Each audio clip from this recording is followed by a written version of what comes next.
Hello， 大家好，我係 Ken。咁呢一集呢，就係最收尾呢一集，就係阿 Ken Berry 同埋阿 David Diamond 呢，就講述呢個膽固醇嘅。咁去到呢一集呢，佢最主要就係即係有少少結論性嘅提及到呢，其實膽固醇同中風呢係幾乎呢係冇任何關係嘅。咁啊〜最主要就係如果個身體保持到一個叫做比較適當嘅血糖值，血壓係保持正常同埋良好嘅體重咧，咁個身體就冇乜問題。咁亦都講述到咧一個叫做超低密度膽固醇嗰個數值咧，的而且確係會影響到心血管病嘅。咁我之前咧第一集都有輕輕講過嘅。咁之後咧，佢兩個學者咧，因為David Diamond 咧對呢個膽固醇咧研究咗十多年嘅，即係可以講係一個專家嚟。咁佢都講咧就其實藥廠有好多嘅數據咧係造假嘅。咁其中有一段咧，佢係講述翻其中一隻嘅藥降膽固醇藥咧，就嗰個數據出嚟嗰陣時咧係有效百分比係0.41%，咁藥廠就用啲漂亮嘅文字將佢包裝過咧，就變咗相對風險咧降低率咧可以提升到54%，咁啊頗誇張嘅。咁我喺後邊咧會即係加插啲講一講，咁等大家清楚啲。咁而家就唔好阻大家去片。So let's continue, and this is probably I think the last slide in which I want to emphasize the importance of that small damaged LDL. There is almost no relation of cholesterol to stroke, and in fact, in general, people with the highest cholesterol have a lower rate of having a stroke. That's why I always hear of coronary heart disease, because basically there's almost no relation of cholesterol to stroke. But when we look specifically at the small dense LDL, we do find that people have more ischemic strokes. And again, this is the way to think about it. In this study, they didn't look at their blood sugar, but we know that what raises small dense LDL is everything we've talked about, is the high blood sugar, the high blood pressure, having metabolic syndrome. And so it's not, and the LDL-C, as you see here, is no difference between those who have a stroke and those who didn't. So again, we need to think about the metabolism with all the different components.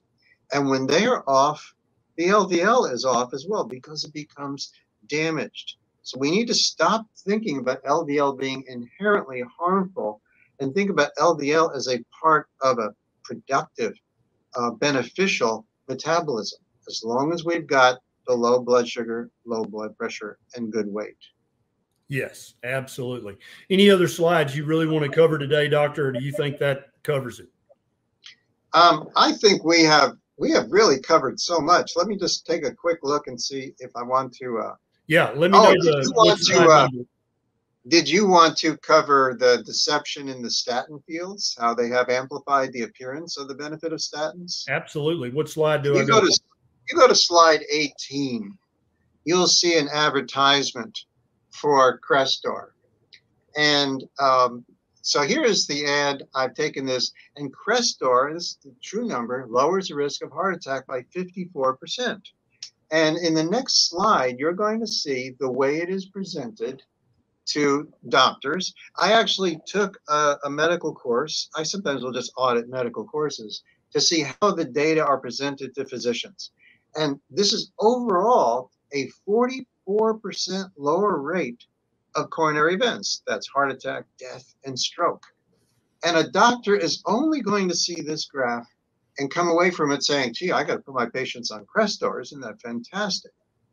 And what I do is I show people the actual data in the studies. And that's in the next slide.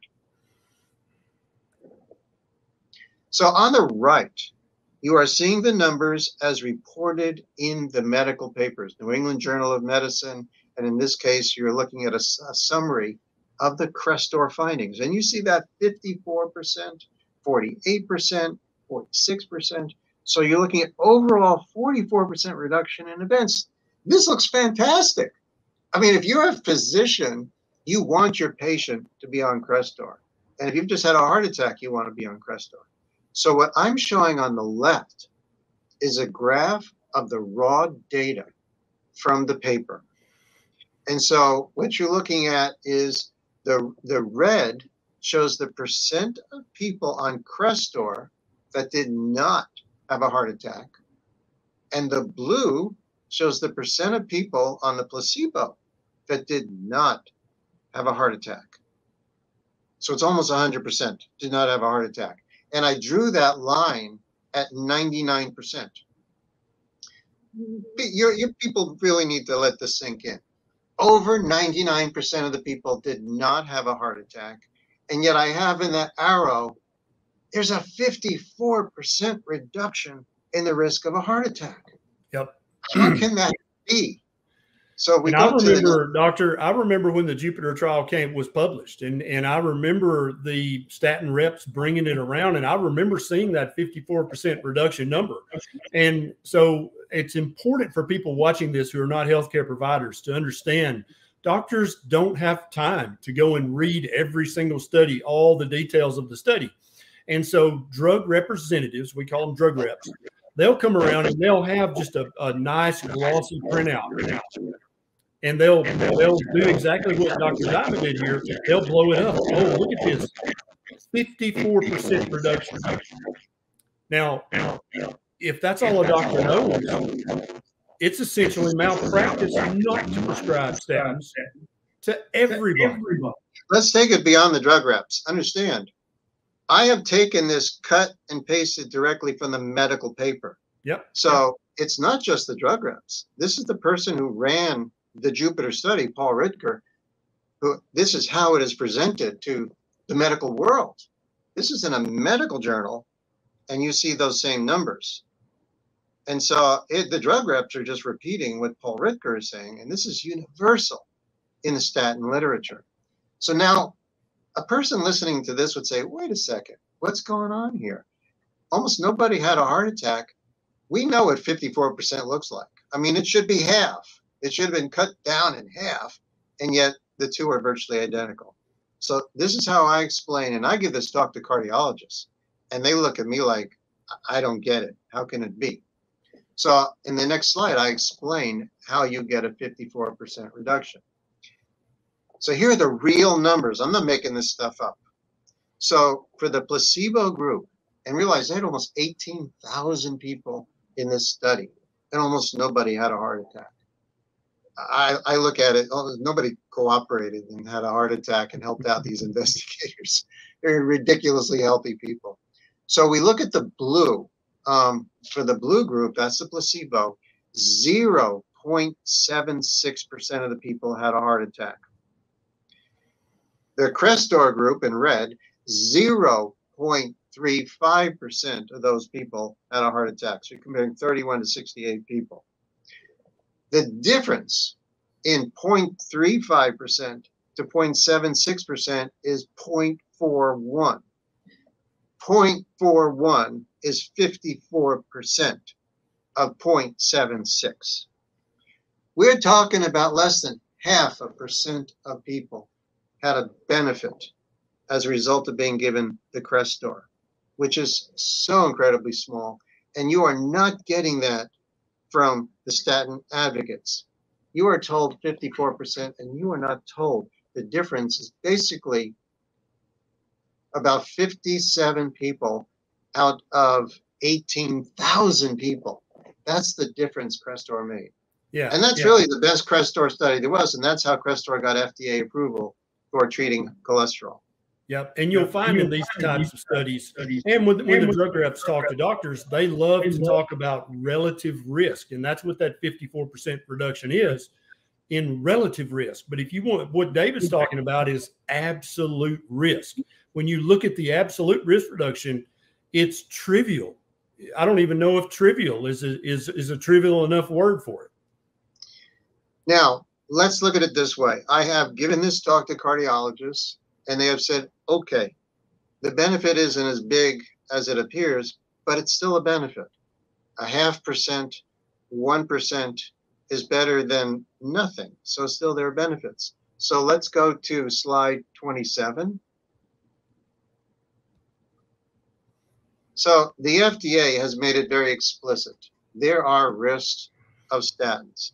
And so if statins had no adverse effects, well, that'd be great. All right, you're saving 1% of the people from having a heart attack. But they've made it very clear that there are risks.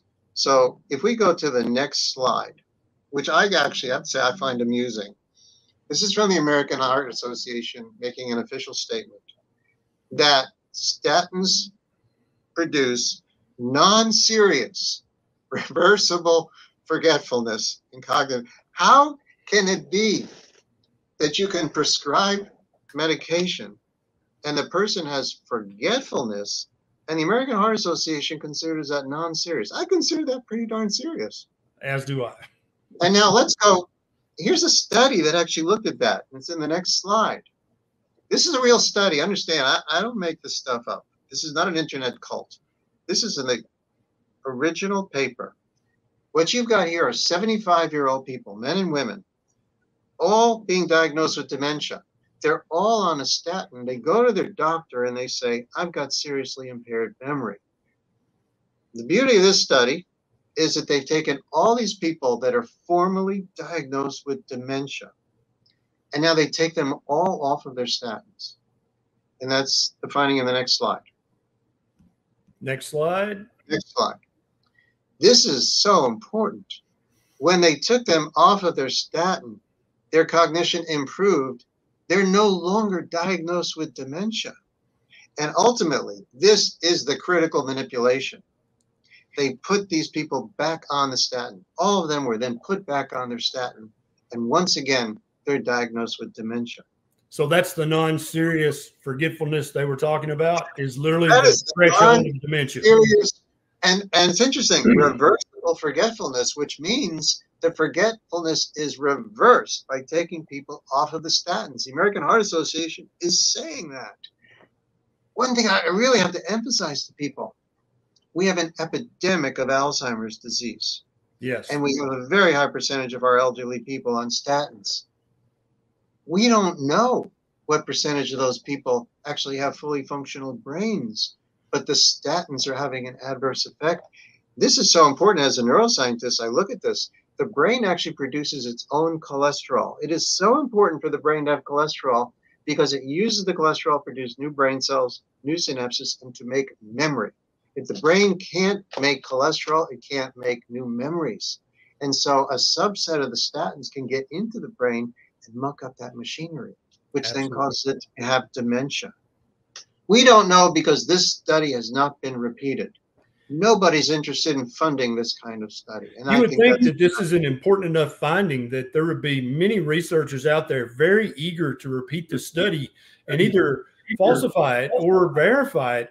But as you said earlier, there's no patent waiting at the end of that study. So they're going to spend years of their life and hundreds of thousands of dollars, and there's not going to be a patentable drug at the end of that.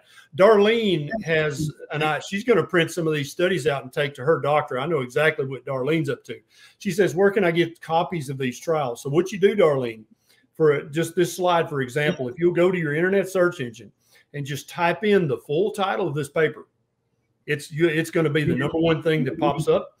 And many of these papers, you can print out the full text. If not the full text, you can print out the abstract. If you want to pay $39 for many of these studies, you can get the full text. But in many cases, they're free online, and that's an abbreviation of the journal title in italics. Let me also add, we're publishing papers reviewing this literature. Beautiful. We only have time to go into 1 or 2 adverse effects. Understand something, the statins have dozens of adverse effects, which I think are going to be in a following slide or 2. And we have reviewed this. We have provided, in one of my papers, we got 40 or 50 publications that show the adverse effects of statins. And so those references are in my paper. And the latest one is open access, so it's free to get. And I'll share that that one with you, Ken, that you can share with your subscribers. Beautiful. I'll share that in our community. And I just one other adverse effect, which I think is so important, and I believe it's in the next slide. This actually is a paper that I published along with another group, showing specifically the statins that can get into the brain. So the brain's got some protection called the blood-brain barrier. Not all drugs can get into the brain. It's only the statins that can get into the brain that have been associated with cognitive effects. So this is a paper that we published a long time ago that's been unfortunately largely ignored. But a drug like Lipitor gets into the brain much more easily than Crestor. And Lipitor has a lot more cognitive effects than Crestor. And let's go beyond that. Okay. And I think this is, oh, I don't see my, seem to have lost the, I have it on my slide. You don't have the data on your slide. You'll have to take my word for it then. Okay. It's interesting.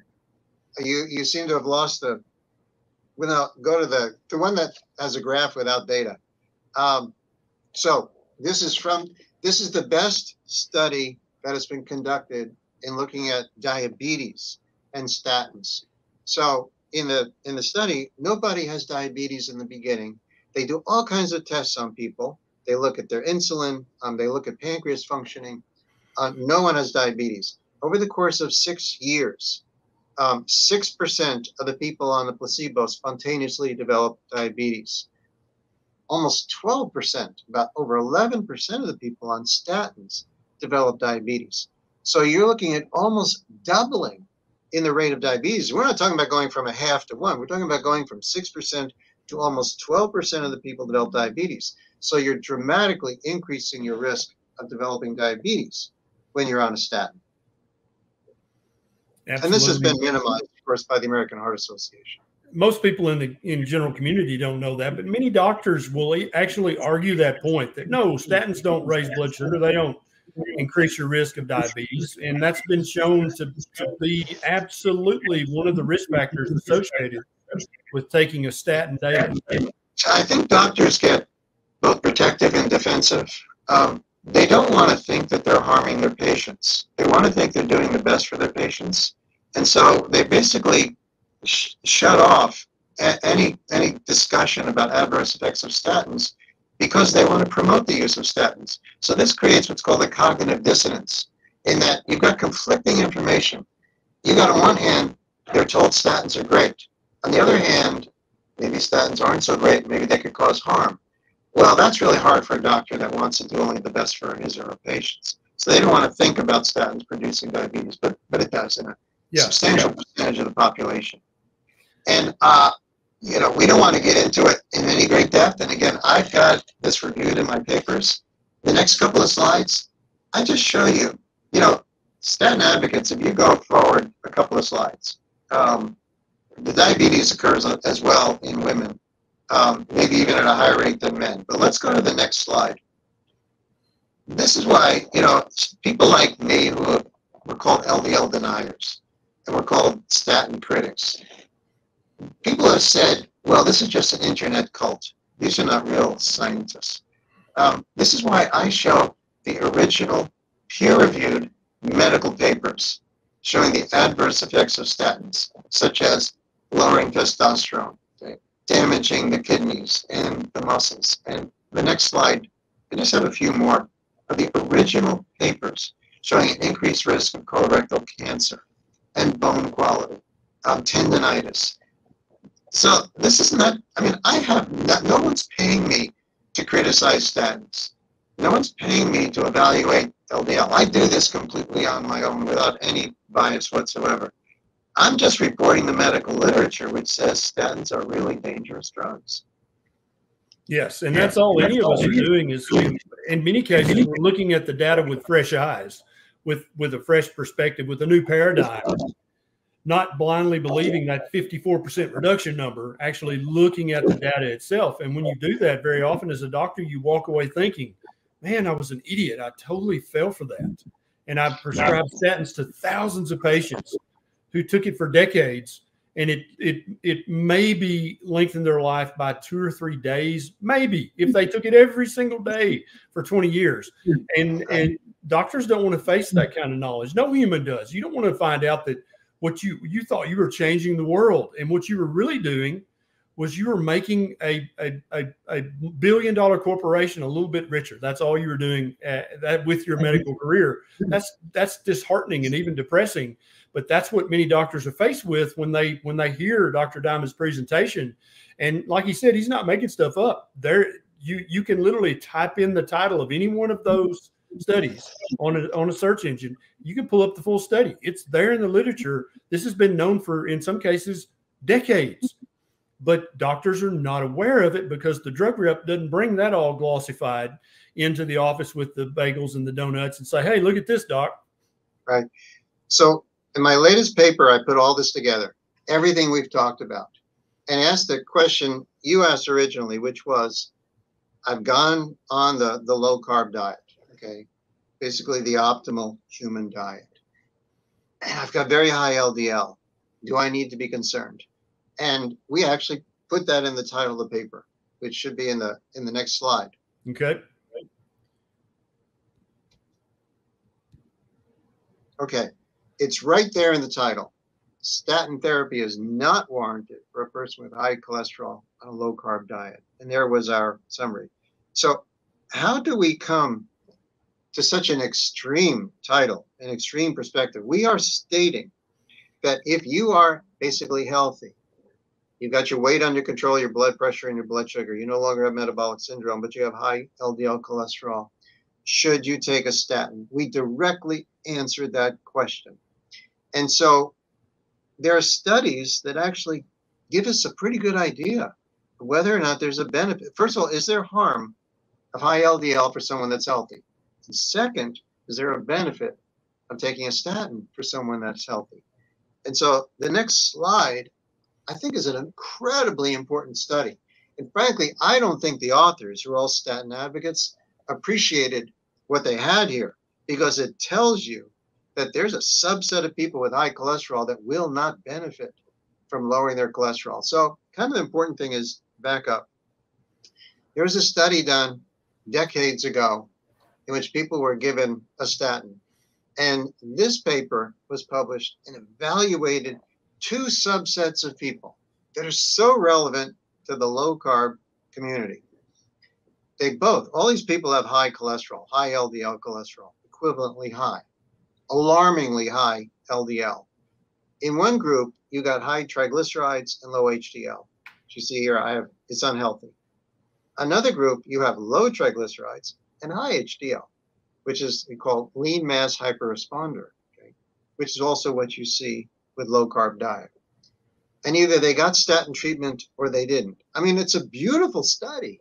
And it really addresses the fundamental question, is high LDL dangerous by itself? And then is there a benefit of the statin? And the results are in the next slide. I can't wait to see that. Okay, let's start on the left side and understand something. Both groups have high LDL. And you're looking at the percent of people that had a heart attack, okay? And so they're put on half on simvastatin, half on placebo.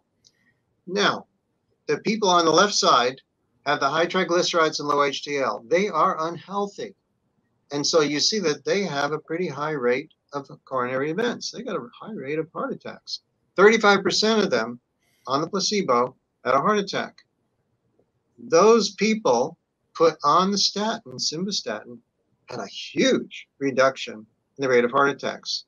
And understand, I have no problem saying that these people benefited by being on the statin. It's almost like saying, yes, sick people benefit from being on an antibiotic. Sick people benefited from being on the simvastatin. And understand, I also think the reason for this is because statins block clotting. They also block inflammation. And that's why these people who are probably hypercoagulating have reduced clotting because of the statin. It has nothing to do with the LDL. Okay. Now let's look at the people on the right, the blue and the red. These are the people with a high LDL. They've got low triglycerides and high HDL. So these are healthier people. And you look at the dramatic drop in the blue, which means by having low triglycerides, high HDL, you have a lower rate of heart attacks compared to the unhealthy people. That's the blue finding with no drug. And now those people put on the statin have a very small non-significant difference in heart attacks. And this is great evidence that says if you've got a healthy metabolism, you are less likely to have a heart attack, and there is no benefit of taking the statin. Yep. And I think you would agree with this, Dr. Diamond. If somebody watching this, if they have a relative who has type 2 diabetes and hypertension and hypertriglyceridemia, and they're like, "Dude, I'm going to eat my cake and cookies and pie. You're not going to take that away from me." So they're obviously going to continue to eat a high carb, inflammatory diet. They're probably going to benefit from taking the statin. Now they're still susceptible to all the side effects. Yes. And all that's what I tell people. If you just want to take a pill, there can be a benefit, but there are also going to be the adverse effects. Yes. And so you could increase your risk for the diabetes getting worse, and you're going to get tendinitis and potentially have brain fog, but you may be less likely to have a heart attack. Right. You want that trade-off without changing your diet and lifestyle, that's up to you. So you're going to be a diabetic with dementia in the nursing home, but you won't have a heart attack. But you won't have a heart attack. Okay. Or it'll be less I don't likely. know if that's a win or not. That may be I don't either. Is that a victory or a loss? I'm not sure. And understand, there's another study that's found the same thing. That's on the next slide. Okay. Same thing. The important thing about the next study is this previous study was on middle-aged people. This is in elderly people. Same thing. They only report the HDL, but that tells you a lot when you know someone's HDL. So again, the people with low HDL have more heart attacks than the people with high HDL. That's the blue. That arrow shows it's healthier to have high HDL. And I'm not saying take a drug to raise HDL. When you're healthier, you have higher HDL. These are people put on a different statin, the pravastatin. The people with low HDL did have a lower rate of heart attacks, a benefit of the statin. But again, these are unhealthier people. But those who had high HDL, put on the pravastatin, had no benefit. And when we talk, the fact that these two bars are a little bit different, when we talk about statistics, what we accept in clinical trials is if it's not statistically significant, we don't consider it real. So there is no real benefit of the pravastatin, in someone with high HDL. So the benefit is in getting that HDL higher, which would happen with changing diet and lifestyle. And once you do that, this is in elderly people. There's no benefit of being on the statin. Yep, I totally agree. I don't know, our audio is not great, Doc. I don't know what's causing that. I guess let's go ahead and sum up. And okay, that's the last slide is the sum, and I look at it in terms of diet. This the one, very last slide of the sequence, number 42. Oh, okay. Let me see. Is that it? Yeah, this is sort of, it's from my paper. We summarized all the benefits. I mean, you would call it the proper human diet. We call it the low carbohydrate diet. On the left side, look at all those benefits. I mean, this is where you say you go to your doctor and you feel great. You lost the weight, your blood pressure's down, your blood sugar's down, you feel fantastic. But sometimes the LDL-C is increased. And I've just got 5 components here that explain why you don't need to worry about it. First of all, LDL-C is useless, okay? LDL-C tells you almost nothing. It doesn't tell you about those particles that I talked about, the small and the large. And that's the LDL-P. And LDL-P is useless because it doesn't tell you which of those LDLs are small and which are large. And even if it did, the small LDL is simply a part of damaged metabolism. The 4th point, we need to realize we have been deceived. The statin advocates have used, and you said it, relative risk, which greatly amplifies the appearance of benefit. It can take a fraction of a difference between 2 groups and turn it into a 50% benefit. And they intentionally are deceiving us to give us the impression that the statins are wonder drugs when in fact they really aren't. And so if you want to get that benefit, frankly, that you don't need with the statin, you get the benefit of the statin if you're sick, but you get the adverse effects. Ultimately, to improve your health, to improve your metabolism, the best thing you can do control your stress, control your blood pressure, reduce your blood sugar by reducing your carbohydrate consumption. Absolutely, and I think that's perfectly well said. You can have all these benefits with no side effects whatsoever, or you can have that one potential benefit with a long list of pretty much proven side effects. And so, well, there are side effects. I will add the side effects of the low carb diet is I had to have all my clothes taken in when I lost a good bit of weight, and you're going to be buying a new wardrobe. Same, absolutely. Some people have to buy new shoes. Some people have to have the ring resized. That's right. Get new hats. That's right. Absolutely. So your life will change a bit, but all for the better. All for the better. Dr. Diamond, thank you so much for doing this today. This has been absolutely just like the sun has come behind the clouds, and you've enlightened so much of this information for people, because people are worried about this. When you go to your doctor and your LDL's high, you've been going to that doctor for 10 years. You love that guy. Maybe he was your doctor when you were a kid. You look at this person as somewhat of a demigod. Like, this guy knows his stuff. You listen to Dr. So-and-so.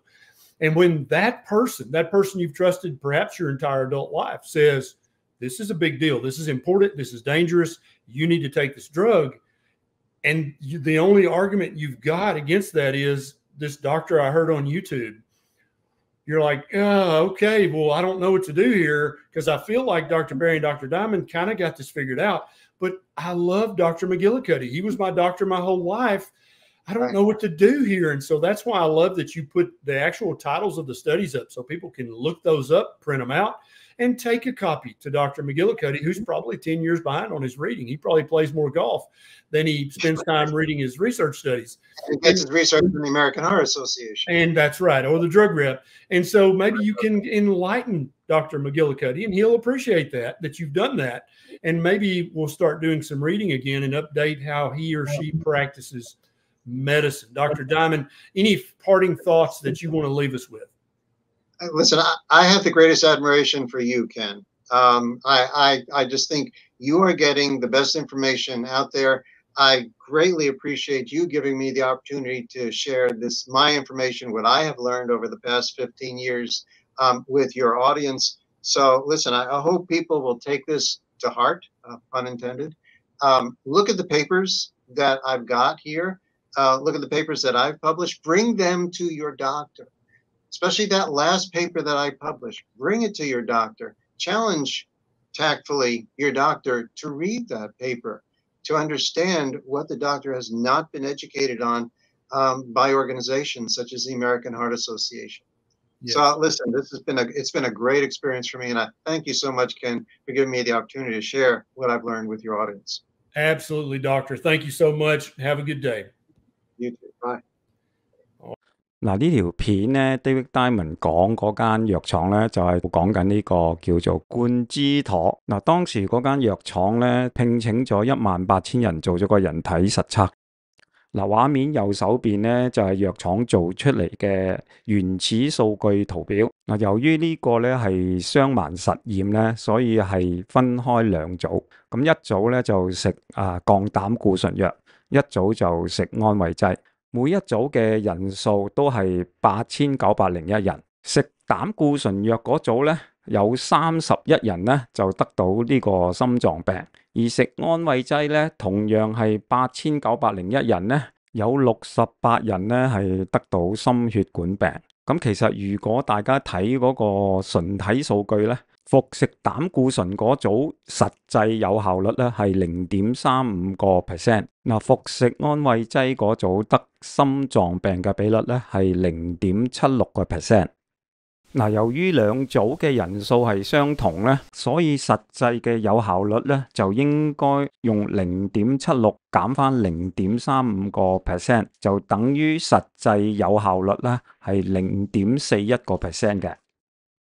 咁由於藥廠咧識得玩文字藝術同埋數據上邊嘅把戲，佢往往咧用一個叫做相對風險率咧嚟放大實際嗰個有效數據嘅。嗱，好似呢個例子咧，佢點樣放大嗰個比率咧？佢就將31人除翻68人，嗱，兩組之間相對嘅風險率咧，就變相係會放大咗嘅。食安慰劑嗰組咧，就得出45.58%，咁而食降膽固醇藥咧，無啦啦由0.41%咧，就急升到54.5%啦。咁呢個數據咧就係咁樣做出嚟嘅。